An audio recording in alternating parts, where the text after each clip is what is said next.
అందరికీ నమస్తే అండి. నేను ఈ వీడియో చేస్తున్నప్పుడు చాలా బాధతో ఈ వీడియో చేస్తున్నానండి. ఎందుకంటే నేను వీడియోస్ చేయడానికి చాలా వరకు news paper and news channel చూస్తూ ఉంటానండి. గత వారం రోజుల నుంచి కానీ మనం చూసుకుంటే ఎక్కడ ఏ న్యూస్ ఛానల్లో చూసినా, ఏ న్యూస్ పేపర్లో చూసినా, ఏ సోషల్ నెట్వర్క్స్లో చూసినా అక్కడ మహిళలపై అత్యాచారాలు చేశారు, ఇక్కడ మహిళలపై అత్యాచారాలు చేశారని తప్ప అత్యాచారము అనే న్యూస్ లేని రోజంటూ లేదండి. ఎందుకు ఇంత దారుణాలు? మన దగ్గర చట్టాలు ఉన్నాయి, పోలీసులు ఉన్నారు, న్యాయ వ్యవస్థ ఉంది. ఇంత మంది ఉన్నా సరే ఇంకా వాళ్ళు ఏ ధైర్యంతో మహిళలపై అత్యాచారాలు చేస్తున్నారో నాకైతే అర్థం కావడం లేదు. నేను ఈ వారం రోజుల్లో చూసిన ప్రతి ఒక్క న్యూస్ని, ప్రతి ఒక్క వీడియోని, ఎక్కడైతే అత్యాచారాలు జరిగాయని చెప్పి నేను చూశానో వాటిని ఈ వీడియోలో చూపిస్తానండి. ప్రతి ఒక్కటి చూడండి. చూసిన తర్వాత దీని మీద మీ అభిప్రాయాన్ని ఖచ్చితంగా కింద కామెంట్ చేయండి. ఎవరి ధైర్యం చూసుకుని వీళ్ళు మహిళలపై ఇంత అత్యాచారం చేస్తున్నారో ఖచ్చితంగా కామెంట్ చేయండి. ప్రతి ఒక్కరు ఈ వీడియో పూర్తిగా చూడండి. ఈ వీడియో అయిపోయిన తర్వాత మనం ఇంకా డెప్త్గా మాట్లాడుకుందాం. ఈ ఫోటోలో కనిపిస్తున్న ఈ పోలీసులను చూస్తానే వీళ్ళేదో గొప్ప కార్యం చేశారనుకోబాకండి. వీళ్ళు ఎంత దారుణానికి ఒడిగట్టారు అంటే వీళ్ళు చేసిన పనికి యావత్ పోలీస్ డిపార్ట్మెంటే తలదించుకునే అంత దారుణం చేశారు ఈ వెధవలు ఏం చేశారంటే, టమాటో వ్యాపారం చేసుకోవడానికి వస్తున్న ఒక మహిళ ఆమె కూతురిని అడ్డగించి ఈ వెహికల్ని మేము చెక్ చేయాలని చెప్పి ఆ మహిళను రోడ్డు మీద పడేసి ఆ మహిళ కూతురిని తీసుకువెళ్ళి పొలాలలో పాడు చేయడం జరిగింది.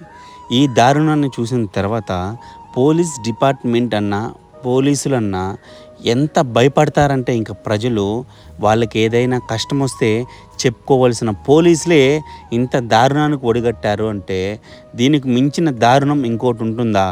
మరొకటి మనం చూసుకుంటే ఈ ఫోటోలో ఉన్న ఈ ముగ్గురు పోరంబోకులు చిత్తూరు మరకంబట్టులో ఉన్న ఒక పార్కుకు వెళ్ళిన ప్రేమ జంటను చూసి ఆ ప్రేమ జంటను వెంబడించి మేము ఫారెస్ట్ అధికారులు చెప్పి మా పై అధికారు నిన్ను పిలుస్తున్నాడని చెప్పి వాళ్ళను దూరంగా తీసుకుని వెళ్ళి ఆ అమ్మాయిని పాడు చేశారు. పాడు చేయడంతో పాటు ఫోటోలు, వీడియోలు కూడా తీసుకున్నారు. అంతేకాకుండా నువ్వు నోరెత్తితే నీ గొంతు కోస్తానని చెప్పి ఆ ప్రియుణ్ణి కూడా బెదిరించారు. ఎంత దారుణం అండి.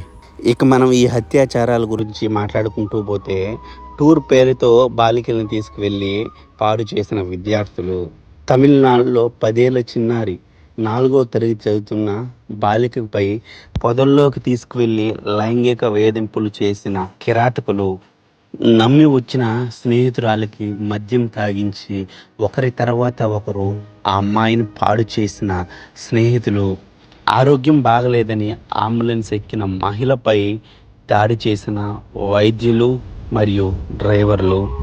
ఈ వీడియో చూశారు కదండి. ఈ వీడియోలో చూసినట్టు ఎన్ని అఘాయిత్యాలు, ఎన్ని మానభంగాలు, ఇవన్నీ చేస్తుంది ఒక మనిషే.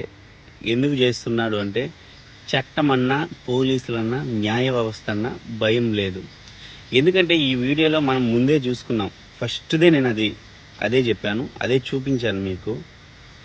ఒక బాధ్యత ఉద్యోగి పోలీస్ అంటే ఎంత రెస్పెక్ట్ అంటే, ఎంత హై అథారిటీ అధికారి అయినా సరే తప్పు చేస్తే దండించే అధికారం ఒక పోలీస్కి మాత్రమే ఉంటుంది.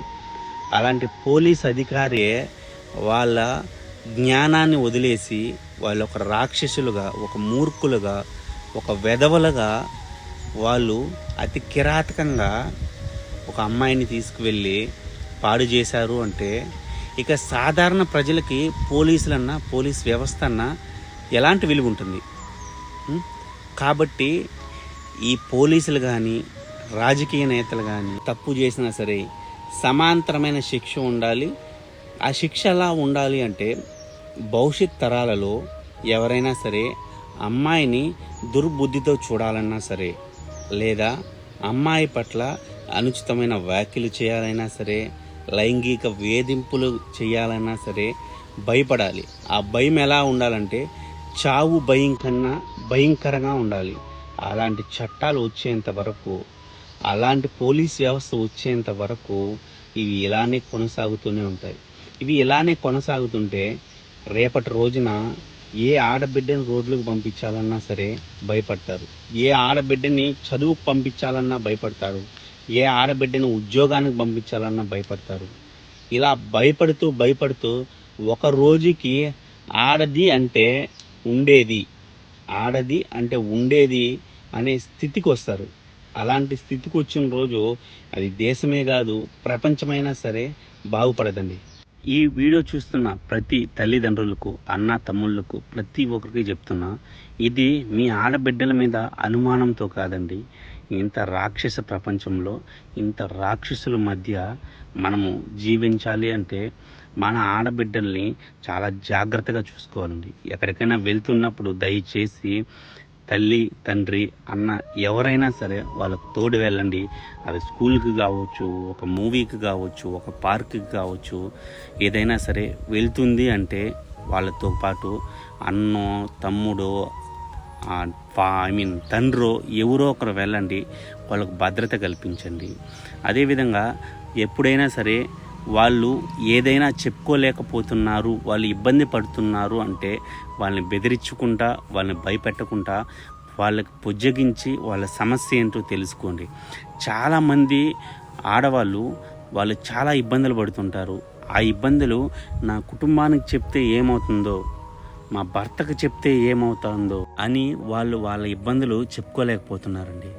ఒకవేళ మన ఇబ్బందులను మన కుటుంబ సభ్యులకు చెప్తే వాళ్ళు ఎలా రియాక్ట్ అవుతారు?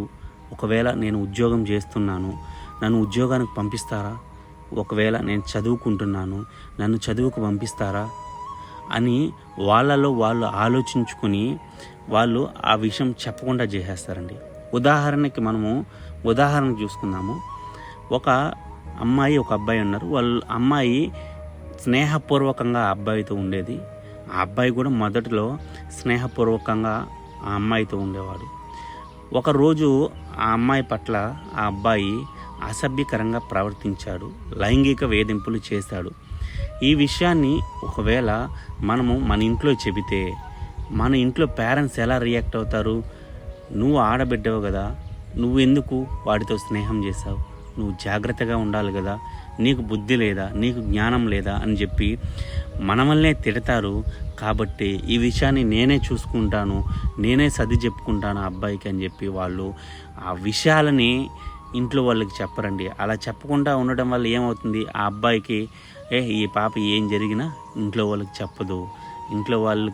చెప్పదు అనే థాట్ వాడు మెదల్లో వచ్చినప్పుడు వాడు ఇంకా రెచ్చిపోతాడు, రెట్టింపు దాడులు చేస్తాడు.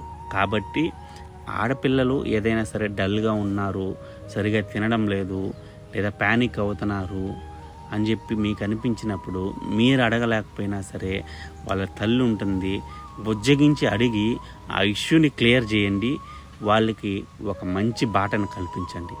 ఈ వీడియోని మీ ఫ్రెండ్స్ అండ్ ఫ్యామిలీ మెంబర్స్కి షేర్ చేయండి. ఎందుకంటే ఈ వీడియోని చూసిన తర్వాత చాలా వరకు తల్లిదండ్రులు ఇలా కూడా ఉండొచ్చా అని తెలియకుండా ఉంటారు కదండి.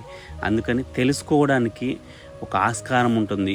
ఎవరైనా సరే ఒక్క తల్లి తండ్రి తెలుసుకుని హ్యాపీగా వాళ్ళ కుటుంబం బాగుపడిందంటే అది మనకు తెలియకపోయినా ఆ దేవుడు మనల్ని ఆశీర్వదిస్తాడండి. కాబట్టి ప్రతి ఒక్కరూ ఈ వీడియోని షేర్ చేయండి. Thank you so much.